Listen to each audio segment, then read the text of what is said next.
up? Welcome to Beale Street Bullies. I'm your host, Antonio Anderson. Today we have Danielle Lerner, who is the Memphis Tigers beat writer. We're here to talk about her journey as a sports writer in the basketball world. The trials and tribulations of that. We're here to talk about Memphis Tigers basketball team this season, her thoughts on the boys, her thoughts on the NCAA tournament, her thoughts on the pandemic, and what a season is like covering a team during wild times like we live in now. Tune in. So what's your time like? What's Memphis been like for you? This is your first year in Memphis. What's Memphis been like to you? How you've been embracing it? Some of your favorite places to go, restaurants, etc.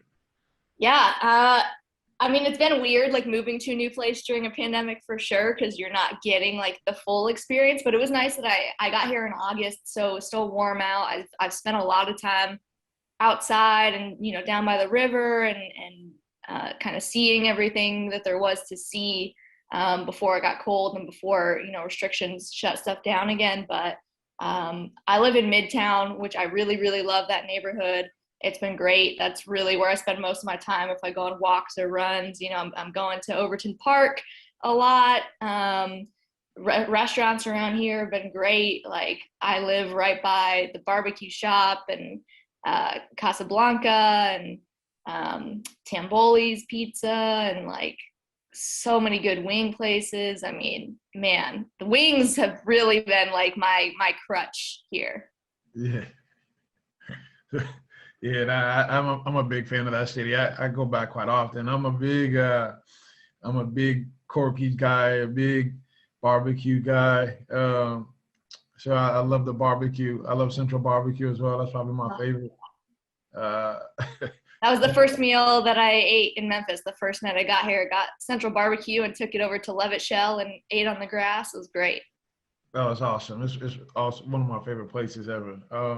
So what's it been like this year covering a team during the pandemic? What's that like? That got to be kind of difficult. Yeah, it's definitely different. And I think, all of us kind of didn't know how it was going to go. Of course, people who covered college football were the ones who kind of had to experience this firsthand, right? But it has been weird because I have these relationships that I've managed to form with some of the staff and some of the players, but I've never talked to them in person.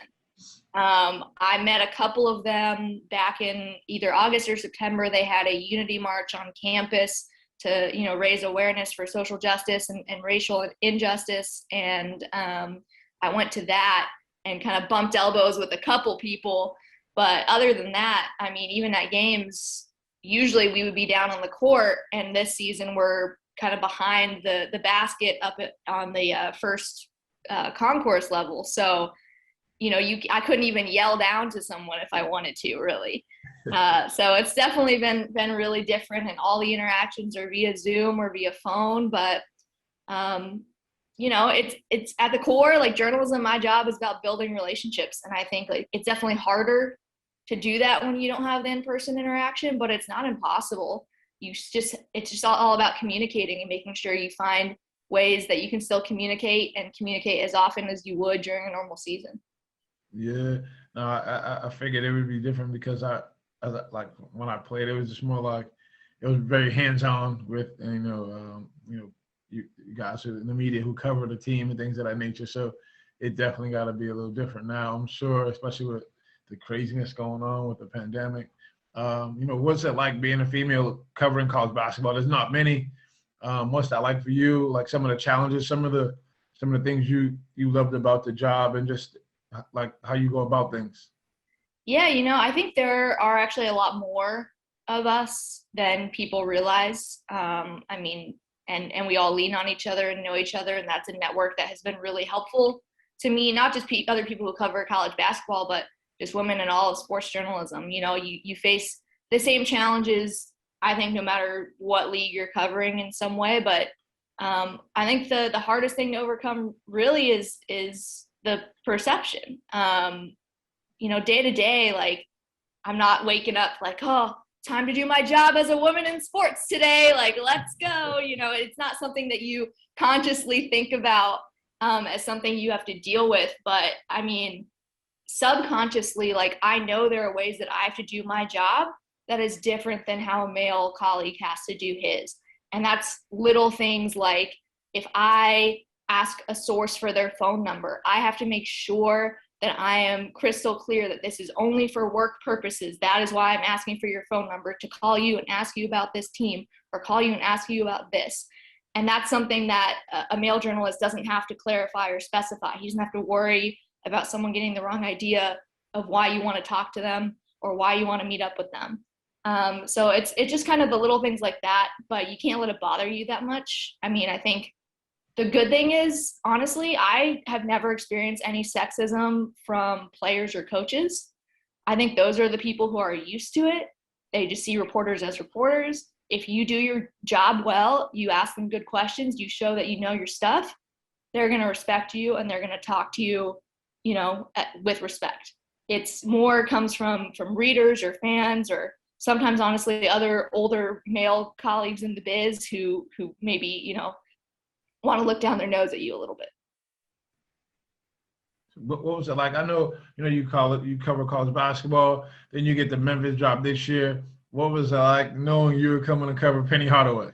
And, honestly, like myself, when I first met Penny in 2005, my freshman year, I was like, big guy. So what was it like for you now? Not someone you communicate with on a daily basis. What was that like for you? What's that relationship like with you guys, like covering the team, and how's that going? Yeah, I think the funny thing is I wasn't really starstruck at the idea of covering Penny. Number one, because, I was still pretty young when he was kind of at the height of his fame in the league. And so I didn't really grow up, like, I was the later part of the 90s. And so I didn't grow up like idolizing him in that way. And I don't know that I would have him, playing for Orlando and me growing up a Golden State fan. So, if he had stuck with us after draft night, maybe. But, I also think that, sometimes you do still get starstruck in this line of work. Like, I think the one person I've been starstruck by interviewing was Mia Hamm. I'm a big soccer fan, and I got to interview her once and was like tripping all over my words. So it does happen, but I think, you get used to just learning how to treat people as people, and they'll treat you as people. And it's really not a big deal. And that doesn't mean you can't still have immense respect for everything that someone like Penny has accomplished, both in his playing days and now in his coaching days. I think you have to have respect for someone in order to cover them, and you want them to have respect for you. But it wasn't something where I was like, oh my God, I'm coming to cover Penny Hardaway. I'm freaked out. I think Memphis fans might resent me for saying this, but it's very much a similar atmosphere to covering Louisville, where, Rick Pitino, even though he wasn't a legacy at Louisville, like, he had that stature. He was very much larger than life there. He's a Hall of Fame coach. He's a big deal. A lot of their former players that I've covered there, are big deals. So the fan bases are passionate in very much the same way. So it wasn't too much of an adjustment. What was that like? How's your media journey been? Has it been tough? Like, when you first got out of college, wanted to get into that field, like, what was it like when you said to yourself, what, let me jump all in here and let me see what this is about? Give me a little bit about your journey. Yeah. To where you are now. Well, I don't want to say it's been easy, because nothing in this job is ever easy, but it's been straightforward for me because I had always had my mind set on journalism from the time I was like 10. That's what I knew I wanted to do is writing in some sort of way. And I think I really honed in on journalism specifically by the time I was in high school, and honed in on sports journalism by the end of high school. So I went to University of Missouri. I grew up in San Jose, California, which is the Bay Area. And I went to University of Missouri specifically to go to their journalism school because it's very good, which was obviously a big culture shift just going from California to Missouri. But I had a great time there. I learned a lot. I majored specifically in sports journalism because I knew that's what I wanted to do. And I got a lot of hands-on experience just through college. But it was funny how I ended up in Louisville afterwards, because it was like 2 weeks before I was supposed to graduate college. So in 2016. And basically my two job opportunities were either to stay there in Columbia, Missouri and cover preps for a local paper, or go to some paper in Northwest Arkansas and cover like preps, but also like the outdoors, which I'm still not really clear on what that is. I think it would have been like rodeo and like fishing, and I don't know. Didn't excite me the most, but I was just like, you know what? I want a job. I know this is the industry that I want to go into. So like, I'll take whatever in order to get a foothold. And then a couple weeks before I was going to graduate, I hadn't decided what I was going to do yet. I get a call from Pat Forty, who is now at Sports Illustrated. At the time, was still at Yahoo, and he is also a Missouri grad, and we had become friends through a network. And he called and said, you know, the paper in Louisville has an opening. They're looking for a Kentucky basketball beat writer, so you might want to reach out. And so I write myself a nice little email. I'm like, hey, you know, I know I'm really young, just coming out of school, but, you know, really love this opportunity. Here's all my stuff. And the editor writes back and goes, I don't know what you're talking about. We're not hiring for this. Like Kyle Tucker, who was in the job at the time, he's not leaving. Like, I don't know where you heard that. And I was like, oh, okay, my bad. So sorry. And then a couple days later, I get a phone call and they're like, so you were right. And Kyle Tucker is leaving. He just hadn't told us yet. And we think it's funny that you scooped us on our own writer leaving. So we can't give you the UK beat because that's a big deal. But if you want to come here and intern for a few months, basically, if you don't mess up, we'll hire you for something.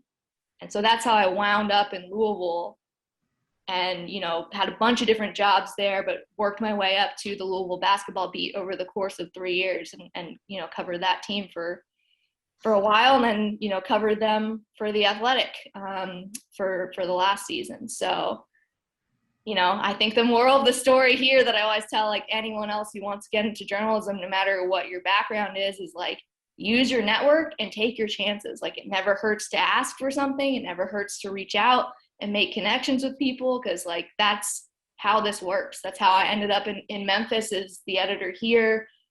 Had a mutual friend of another editor of mine, and so they connected and reached out to me, and like, that's just kind of how it works. My guy Luke Murray's at Louisville. That's my guy. Yeah. I know Luke.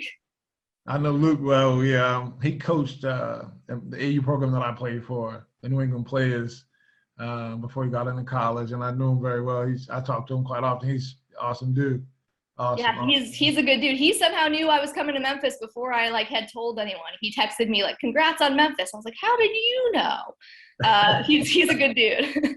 Yeah, he's awesome. So what's your take on this Memphis team? You know, this year from the beginning to now. Like, give me some of your thoughts on that team and what you've seen so far.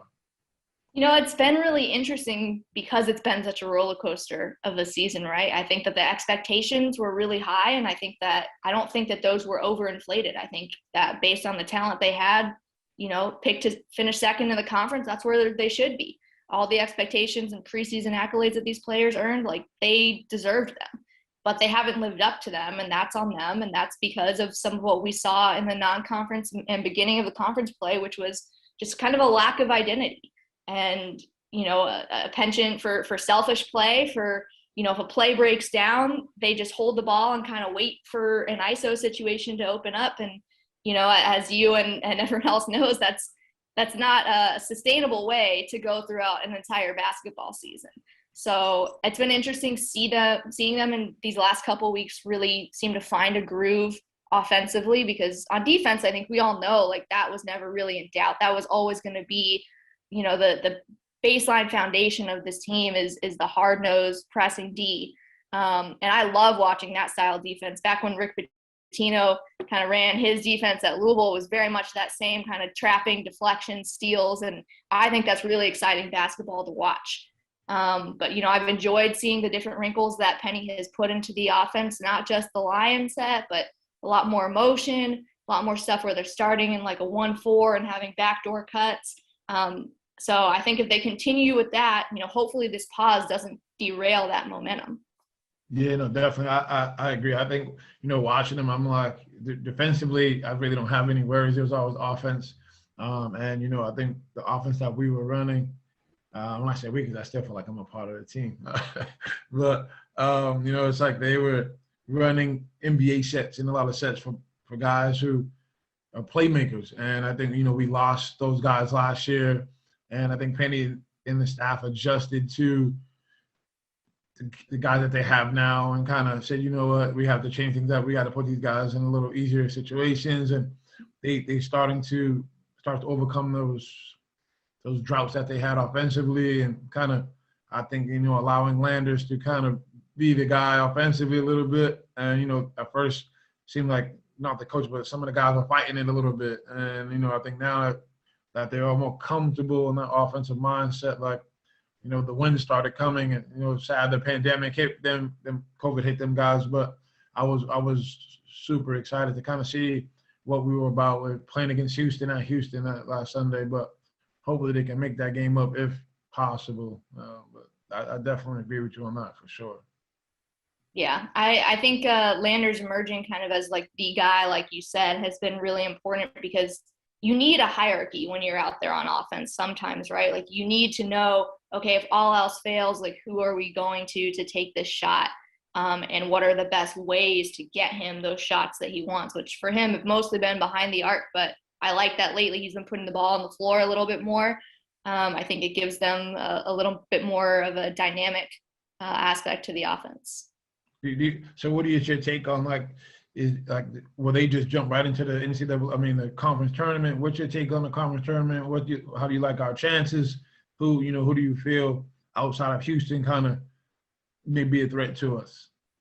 Obviously Tulsa, just based on those two games that they played this year, right? I think that there's always one team who seems to kind of be a kryptonite factor. And for Memphis, not just this year, but last year as well, that's Tulsa. For whatever reason, Frank Haith has really figured out what Penny Hardaway likes to do.